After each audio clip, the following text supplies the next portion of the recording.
right, here we go. Welcome everybody to another episode of Keeping It Real Estate with PETEY and Scott. This is number 2. What we got, PETEY? Hey guys, welcome. Today is episode number 2, and the first couple episodes that we're going to be doing is going to be talking about the journey, how we got here, what our goals are, and where we hope to be. And I think a lot of people will be able to relate to what we'll be talking about, just because if you just started the business or have been in the business only 2 to 4 years or 5 years, you're going to start to see a lot of similarities of, we think that this, because you're a part of a brokerage, that this is a team business, but it's also an individual business, and you don't have co-workers. A lot of people view you as opponents or as stuff like that. So when you are looking for, people that you want to talk to and express your concerns and just even what's going on in the market, that's where Scott and I are hoping that we reach you guys. Come join our partnership, join our community, and know that you're not alone in all this. So today we're going to talk about Scott's journey. Scotty, tell me about your journey. Man. Yeah. What got you into real estate? Where you're at? What got you here? Yeah, man. So I got my license initially 2005. So back in the day, me and a buddy were just trying to flip some properties, and so I got it really for myself. And this is while I was still in school and, studying some other things, and then moved down to Florida in 2007, right? So I really only sold one house, right? And then it kind of dissolved, and I went to Florida, took a normal job, right? W-2 job. Got laid off my first job, right? And so that was it was actually, it's really, at the end of the day, it was a good thing, because at that point I was like, man, I don't ever want to let someone else have this power over me, right? Like, I don't ever want somebody to be able to just kind of flippantly lay me off. And it wasn't based on work, right? It wasn't based on effort. It was based on the economy. And it was just like, man, I don't want to do this again. And so I moved back to Nashville 2010 and reactivated my license. But I also valet parking. I was valet parking just to have some cash coming in. But I was like, man, I'm never going to take another job. And obviously, valet is a job, but it's not. It's not like a career job, right? It's just something to get by while I figure things out. And so, reactivated my real estate license 2010, and but even though I had my license before, like, I really had no idea what I was doing when it comes down to representing other people. So I had a friend at a large brokerage in town. She was crushing it, so I joined that brokerage, and that's where I started. So let me ask you, if you were to start, because you essentially started over twice, right? You've been in this business twice. Would you recommend for a new agent that's starting to just not only get the training from the brokerage, but you almost have to intern for somebody that's busy? Because if you're trying to do this by yourself, it's virtually impossible. You don't know where to begin, and you don't know, you can write a PA and somebody can teach you how to do a listing thing. But if you're not actively in this business, it will make it hard for you. Yeah. You think that kind of gave you a leg up compared to other agents? That's a good question. So, where I joined, I had luckily a friend who liked me enough to answer all my questions, and then I had a couple other people who were also there who were just very supportive, right? And I think it took me a year to where I felt comfortable, to where I wasn't asking them all the time, like, hey, what do I do in this situation? What because you don't, new things come up, and you're like, no one taught me this. How do I deal with this? And so, fortunately for me, I had people support me in a way that I don't think everyone gets that. And that's because it. I did have an opportunity. I had a guy who was so I was looking for open houses, and I was looking at other brokerages, and I was, trying to find areas that I wanted to do an open house in, right? That I thought would get a lot of traffic. So I remember reaching out to this one guy at another brokerage, and he's tried to recruit me pretty hard to join his team. And I considered it, man. It was another brokerage, like I said, but he actually sent me out. He had a lot of listings, so he sent me out and on some of his with some of his buyers, and so I actually closed the deal on that. I gave him 50%, but it was really a way for him to try to recruit me to show me that he had leads coming in. Mm-hmm. And if I think I probably would have done that if I didn't have the support from my friends at the other place. And again, they're not making any money off of Right. supporting me, right? They're just doing Right. it because, again, fortunately, they liked me, and I know I was annoying. And I Yeah. remember, and so when I have agents now who I mentor, I remember it's actually kind of fun. Like when the questions come up that I'm like, yeah, how would you know this? Like no one would have taught you this, but I just remember being in that place where you just feel like kind of like an idiot, right? You're like, I Oh have yeah. no idea what I'm doing. And so, I think it's to answer your question. This is a long answer to your question, but you got to have some kind of support and collaboration. And Agree. so, again, the people who I was around were crushing it. And Yeah. so, I got me into that mode of like, oh, like if they can do it, like I mean, I can do this too. You kind of see their habits and their practices. Yeah. And to that point, though, I love it because I preach this to my guys now, and I started realizing there was one moment where I would bend to kind of new people and stuff like that, but they're never going to learn. If you're not around people that are busy all the time and you aren't mimicking what they're doing, then you're not going to be able to keep up the pace because you think that having one deal is the only deal and that is your main focus.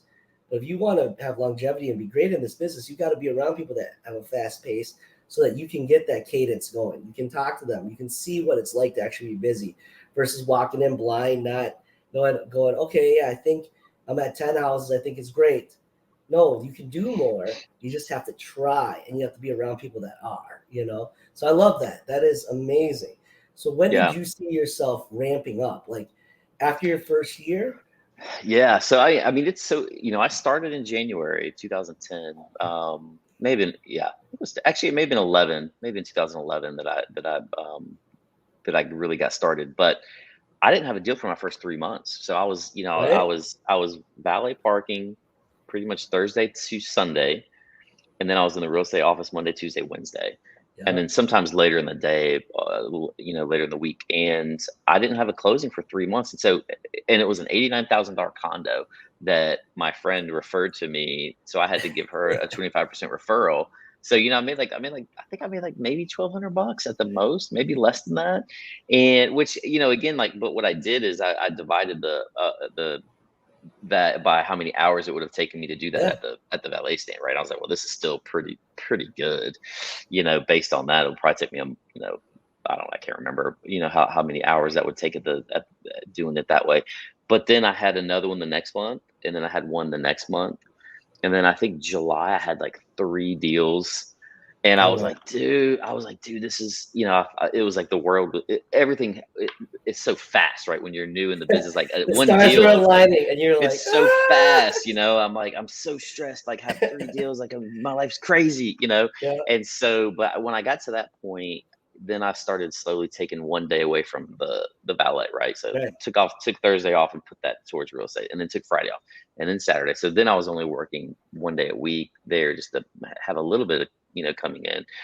And I think by the end of that year, my first year, I was able to just get rid of that completely. But I jumped all in, I was all in, and which is a little bit, a little nervous. And so I think, that year is either that year, maybe my second year, I did like 2 million, I think 2.1 million or something it Right. was. But that was enough, right? It was better to do that than to be doing hourly work, Oh yeah. right? And so that was finally kind of to that point where I could do this. Um, yeah, did that answer your question? No, that did. That Well, we talk did. about and then ramping up, right? Ramping up. Well, let's just start there. You did Yeah, 54,000 your first year, right? 54,000, and that's really good. Because if you think about it, right, the average person makes anywhere from 50 to 75 to $100,000 a year. So your mindset, your first year, you just did 54,000. Were you in a headspace of let's go, or were you in a headspace of what am I doing? yeah. It was both, right? It was Right? like I wanna scale this, but I don't. How do you do it, right? What's the like? What are the next steps? Where do you go? I mean, again, it's just there's so much information out there too. So it's like, well, what do you focus on? Right. And so, yeah, I should say, man, like I would categorize myself as like an entrepreneur Yeah. first. They got it, that real estate is one of those tools, right? Right. One of the vehicles that I use, because I did start another business in 2013. They kind of took my focus off of real estate for a little bit, Uh, Um, which is a common thing for real estate agents, it right? is, man, right? You think you're It's gonna do 15 million things and be great at it. Yeah. Well, yeah, and the focus too, and I don't it's not one of those things where I Tell the regret it. people what you did, though. Tell the people what you did. Yeah, yeah. I mean, it's such a random story, but we started an exotic car rental company. So we rented out I Lamborghinis and love it. Ferraris and Rolls Royce and Maseratis. It was Yes. so random, but it was fun. It was fun. Dude. We had, we got we got a pretty large investment.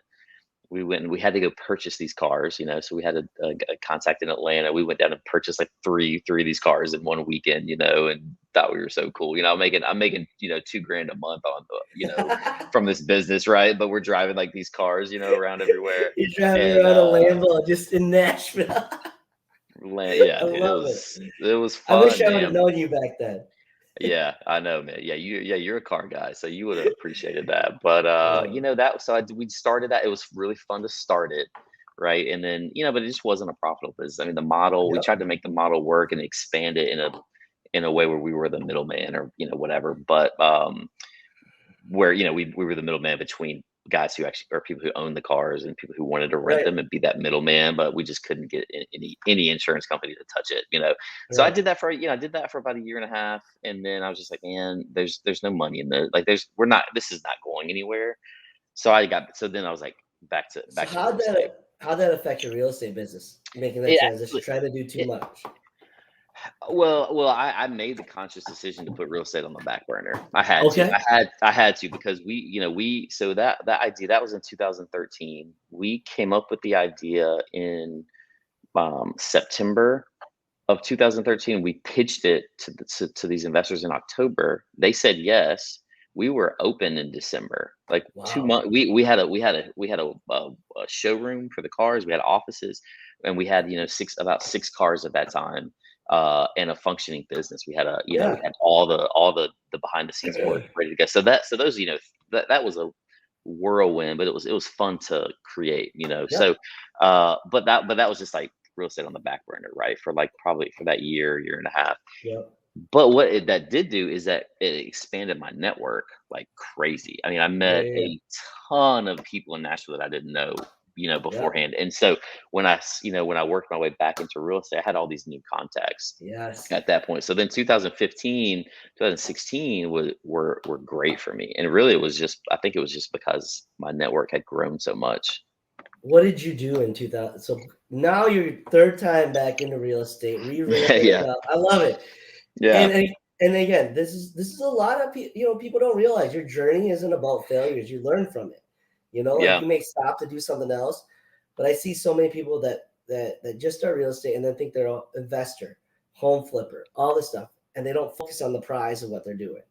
yeah. And that's where it's like, and then you have to start over again, and then you feel like you're a failure. You started back, but you were smart enough to leverage that existing clientele that you just had gotten. How was that? Yeah, I mean, it was great. And granted, this is all sphere at this point, right? I'm not Yeah. really doing any other kind of leads with anybody. Um, yeah, I mean, I kind of broke that six-figure mark for the first time, I think, in Nice. 2015, which is kind of that, it's that one thing is like you got to get, like you got to Yeah. hit that barrier, right? And then 2016, I think broke that 200 mark, and so I was like, this is awesome, right? Like, this is great. But then that was the point where then it's like, okay, now how do I scale this? Like, I know I can do it. I have money to invest, to reinvest in Yeah. my business. How do I do this? And I will say again, like good or bad, however you see it. I got an Airbnb in 2015.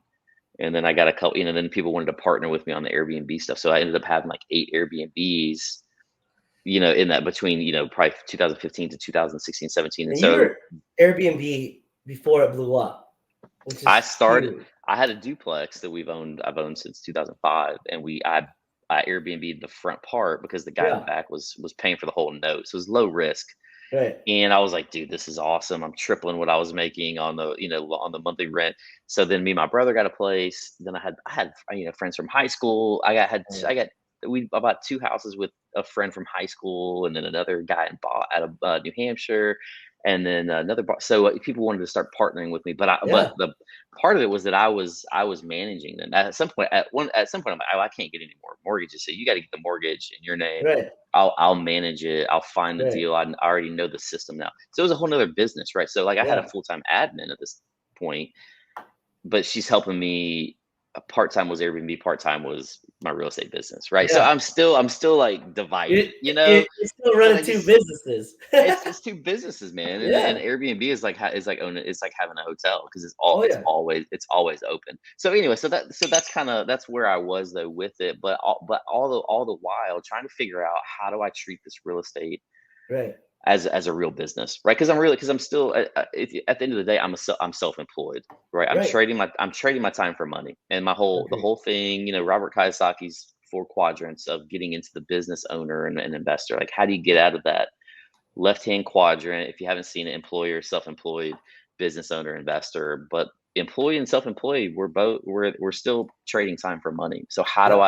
how do I scale a business where I'm not just trading time for money and I can really build something? So that was my, that's how I've always looked at it. And it's not as easy as people make it out to be Oh, absolutely. to do that. So so now you're in your third time going back into real estate. You're doing great. You're probably what, 30, 40 transactions, right? And you're running an Airbnb business. Yeah. How did you decide what my next move was going to be? Yeah. So I found a company that it was a coaching company, but the whole model is the Keller Williams Yeah. model of building a team, right? It's like, hey, the only model and in real estate is to build a team, get buyers agents, where you move it. Now you don't work with buyers. Now you focus on listings because it's not as you have your weekends back and all that stuff. You have buyers agents doing that, and then eventually you bring one of those agents over to the listing side. Now you're out of production completely. You're the CEO of your business, and the model is very lucrative. Like it's a cool model, and some people have done very well with it. And so I joined a coaching business that would pretty much help you, create the systems and the model around that. And it's expensive coaching, monthly, couple grand, Yeah. and so I brought on buyers agents. Obviously, if you have buyers agents, you have to feed them, so you got to start paying for leads. And so for me, I'm like, well, I've never worked online leads before, really. I mean, I did some Zillow Right. leads and things that another agent, was doing that they gave them to me because I was, just hungry. So I had some experience with that, but those are very different from like Facebook leads, Google leads. And so I start buying these leads. I'm spending a couple thousand a month on that, a couple thousand on coaching. Now I have these agents, brand new Yeah. agents coming in, and now I'm trying to teach them how to do something that I've actually never done before, which was online leads. Like, Right. and it's a grind, man. And I'm like, like there was like almost zero conversion on those, maybe like one or two, a handful of conversions over thousands of dollars. And I even like the coaching company I had even had some other trainers that would help train your people. And I'm like, dude, like, no, they're not converting. Like these people, they're not converting. And I was like, I really felt like a failure at that point because I was like, Right. well, I obviously am not a good manager because I don't know how to teach them how to convert these leads. And so I just kind of, at some point, I was just like, man, I got to come up with another plan, Yeah. because this ain't working. And so I just kind of went back to just, I had a couple of other agents out there, but I was just like, man, I can't feed you guys anymore, man. Like you guys gotta, just do your do your own thing for a while. Which, at that time I didn't know, no one tells you like the cycles of leads. So like Facebook leads are like 12 to 18 months out Oh yeah. normally. Zillow leads are like right now leads. And so like where do you go to learn this stuff, right? Like no Right. one really teaches you this stuff. Like a PPC lead, pay-per-click lead is different than a Zillow lead or a Opcity lead. And so, you get, like, if no one Yeah. teaches that, you just got to figure Yeah. it out. Like, oh, And this is, yeah. we'll get into lead gen too in one of these episodes, and like the pitfalls of lead gen and everything else too. I mean, it's interesting, right? Because you hear your story, you go, I just made it to around 200 grand a year. Now I'm following the trend of, should I become a team lead, open up a team, and buck the system of everything that I just did all by myself? I mean, those are huge, huge steps in a career.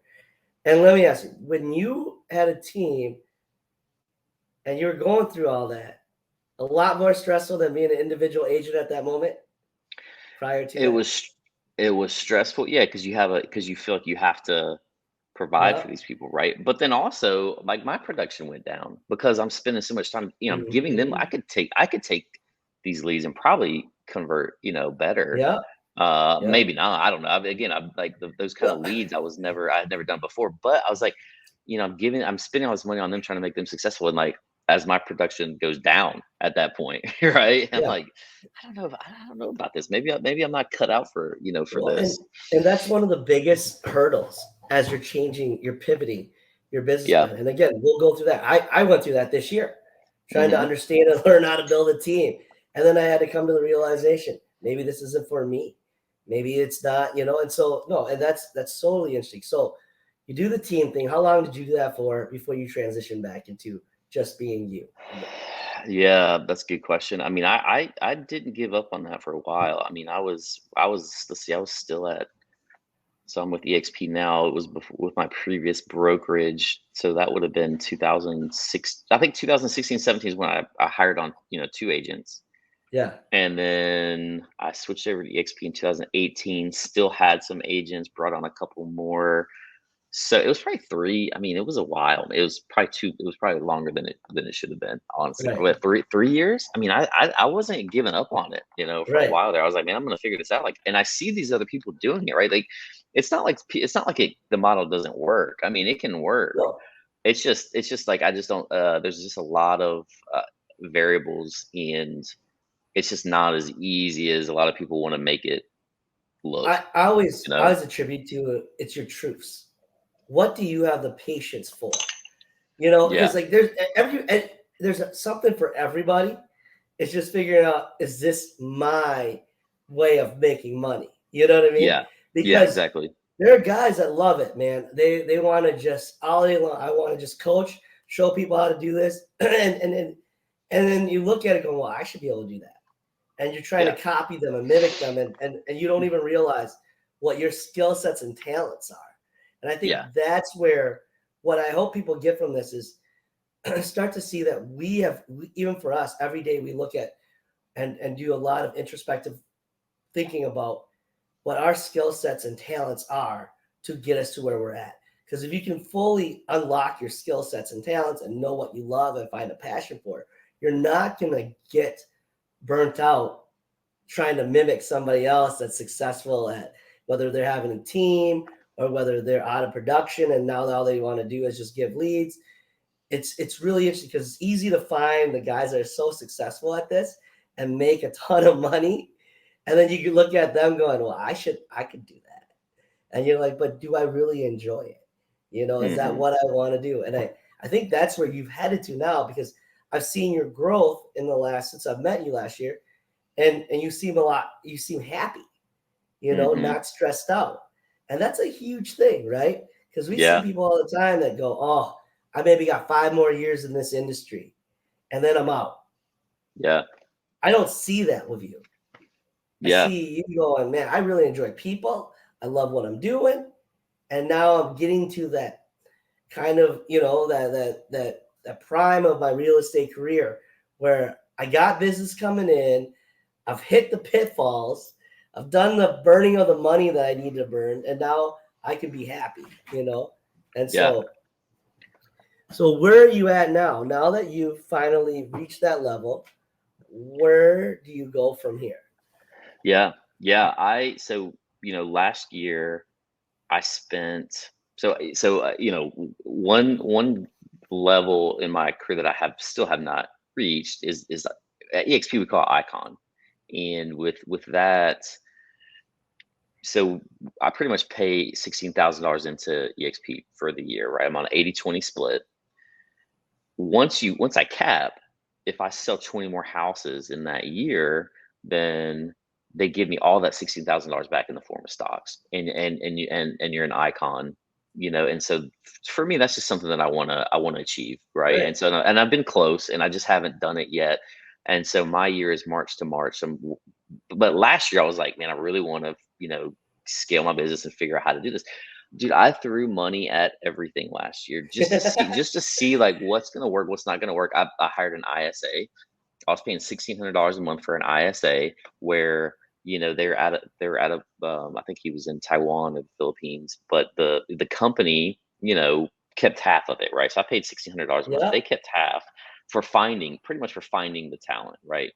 Right. So he was really only making $800 a month, and it was just kind of discombobulated for me, right? Like his whole thing is just to set appointments. He would call for sale by owners. He would call all this stuff, but there was just no synchronicity to it, right? Like Yeah. his day was done when he's like, all right, man, I got you 4 appointments, and I'm like, Right. well, what did you actually say to them? Like what? And obviously I could have gone back Yeah. and listened to the recordings and stuff, but it was just like, well, are they thinking I'm just coming because I have a buyer? Like Right. I'm like, well, what is this appointment and and he would do some other calls too, but that, for me, that just didn't work. And again, obviously it works for some people. Like some people have great experiences with ISAs. It comes back to me, probably my lack of knowledge on how to manage an ISA. Mm-hmm. But I had all these and I also purchased a bunch of different lead sources at that point, right? Just still want to have leads coming in. Now I got an ISA who can call them, and so I was just I was just kind of throwing all kinds of stuff at the wall to see what stuck. I came across this company called Agent Hub 360, and their whole thing is like, stop beating yourself up for feeling like you have to do everything. Yeah.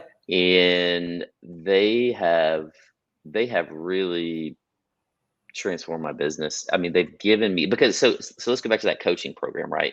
The coaching program is like, well, you need to have buyers who can convert leads, right? So the Agent Hub, they pretty much like, we're going to do that for you. We know that you're not going to be good at that. You're not going to call somebody for over 12 months, but we will, because we've got a whole call center that's going to call these people for you for 12 months. Took that off my plate. And now it's organized, right? So because if they talk to somebody, I can see it, and then I'll call them, right, if they're ready for me to call.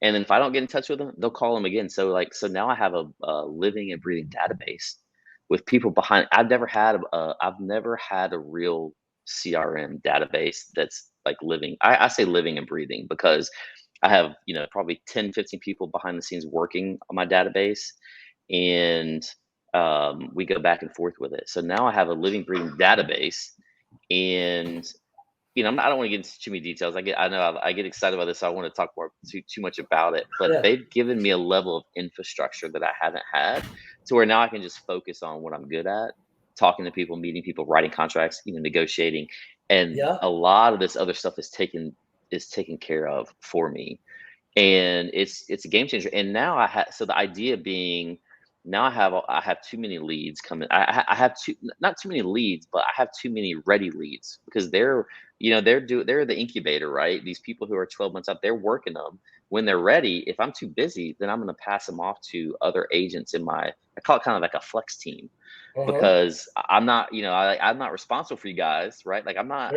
I'm not your breadwinner over here for you. Like, you still got to be out there, work in your sphere, work in your systems. But I'm going to have too many leads. Now I'm going to share them with you. So it's kind of Right. like a flex team of giving leads away, still getting a referral fee on those, Yeah. right? And so now my whole model is still having my own having my own business, but I have partners who are doing a lot of the heavy lifting for me. Yeah. And instead of having to build a team where I have to feed everybody, it's just Right. more like, hey guys, I got flex people out there. I'm going to teach you everything I know, and I'm also going to send you leads. Sometimes you can't depend on them, right? This is not your only way of Right. You getting need of to learn getting how to leads. hunt. You got to learn how to hunt in this business. And so, but I'm gonna, but I do like that. It's fun when I can help, I've been sending out some referrals to my guys who are newer, and it's fun when they get something under contract when it's solid. And so, yeah, that's. But for me, it's again, it's like now I have a business I can scale, and I don't feel like I'm a like a loser because I couldn't do it a certain way, right? There, Right, like right. so because there's more than one way to build a business, and finding what works the best for you is really important. And where, like you said, you mentioned it, like what's the best way for you to do it. And our businesses are different, and so it'll be fun for us to kind of go back and forth on like what works for you and what works for me. So No, and that's absolutely. And it sounds like you found what your truth is and what you enjoy and what you love, and how to make this business work around what your enjoyment is, which is huge. And I think yeah, that's where, if a lot of us start digging deep into it, if we can honestly say that, you're good. You yeah, can wake up every day and go, "Hun, dude, all I got to do is go find a customer, meet them out, sell them a house, and enjoy my life." That yeah, ain't bad. That is not a bad way to live, and that's yeah, amazing. So your career is awesome. You want to now go icon status, which is like, anywhere from, I think it's what, seven, you're going to have to hit 6.5 to hit your cap. And then you got to be around $10 million essentially is where you need to be. yeah, Right. Which is yeah, totally doable. yeah, That is your goal this year, which is you're on pace to do, and everything else. Now, here's the thing. Everybody always wonders. That's your story was great, but what was the moment where you thought in your head, "Oh my God, I don't think I could do this"? Did you have a moment like that where you're looking in and you're going, the bank account's at zero, you're struggling a little bit, and you're going, "I don't think I can do this"? And what got you out of that? Because yeah. that part is the hardest part about surviving real estate. Yeah, yeah, no, I mean, I mean, definitely the beginning, when you're not really not making anything, right? But even years into it, the problem, and I think a lot of people experience this, is that it's a roller coaster of, you got three or four deals closing this month, but then next month it's zero, right? And so Yes. it's just a roller coaster. It's like three here, zero here, two here, one here, and so it's a constant struggle of like, hey, how do I keep this consistent, right? Because when I'm busy with three or four contracts, I'm not going to be doing the prospecting and spending the time, with these, kind of the incubator leads that I have. Yeah. And so, how do you do it? So, I mean, again, like I think it's the business side was like I literally cannot do everything that needs to be done, and so I say it's been a struggle. It kind of like you think you're good and then it's a struggle, right? You think you're good Right. and then it's a struggle. And so I don't know if that's ever gone away, honestly, with this. And again, now that I feel like I have a real business in place, I'm not the one that has to work those leads that are 6 to 12 months out, right? I have other people doing that now. And so and it takes away the roller coaster. So now it's like more consistent, it's going to be three, four consistently, right? Three, four, five, six every month. And so I think that's the big thing I think that everybody has to figure out how to do. Like, how do you get to where you have a consistent amount of leads come, or not leads, but closings every month, where you can, Mhm. to where you can feel comfortable. And that's a constant struggle, especially as the market shifts, right? Yeah. Market shifts, so you got to change your strategy. It's kind of day to day. How do you approach the market and what's happening out there? Do you have a monthly routine that you go through, or daily routine, like how you start your day? How do you keep yourself grounded? How do you even because again, this is an individual sport. You're gonna wake up every day, not go in an office, right? What is your routine like? To keep you going at this level. Yeah, yeah. I mean, I do spend in the morning. I spend some time in meditation, and where it's quiet. Don't I do my best not to look at my phone or Yeah, anything. For like the first hour that I'm up at least, and taking that time is really important for me to just to clear my head, start the day off the way I want it, where I'm in control of the day, right? And I mean, I could talk about that for hours about how, to me, how important that is. And just yeah, there's a lot of science behind that as well, right? That we don't have to get in today, but if, I mean, again, I love talking about that, but that's what I do. And then, my goal in the mornings is really to hit get into my CRM and check on check on my current contracts, make sure those are good. Check on who, I have everything's organized for me now where I can go in and see who I need to call that day and what tasks I have that day for different people in my database.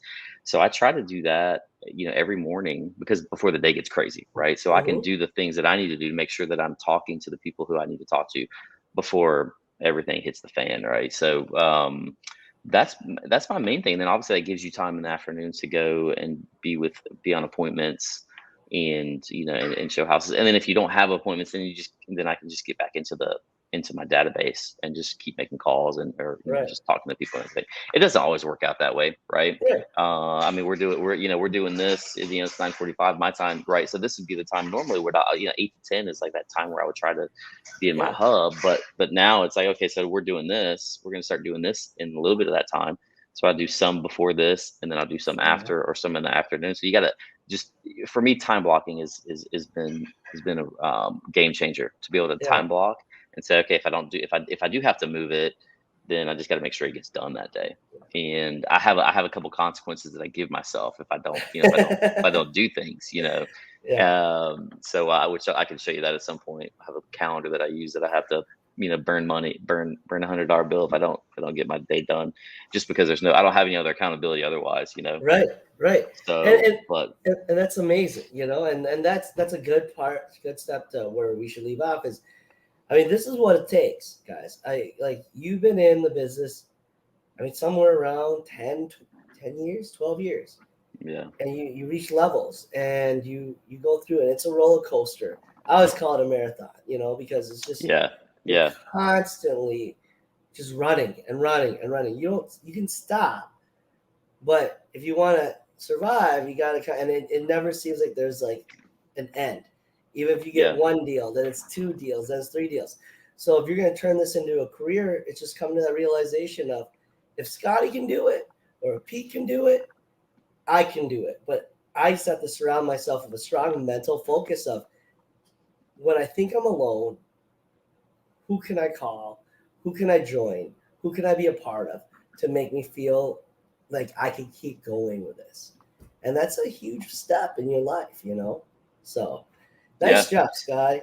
Thanks, Ben. Well, that's why we're doing this, right? Because we Yeah. want, we know how hard this business is, and we're looking for people who want to partner with us and just join our little community here, just to Yeah. to figure this business out and collaborate. I mean, the collaboration is such a hard thing because there's a lot of people who don't want to share their best A lot secrets, of people that don't right? want to share. And so to get in here and just be able to share, because this is like, man, there's and it's a mindset of plenty, right? There's plenty of business Yeah. out there for all of us, and so let's share what we know and collaborate and yeah. So that's really why we're doing this at the end of the day, to share what we know, but also to find some partners. So if this kind of hits a nerve with you guys, man, reach out to us. We'd love to chat and talk more too.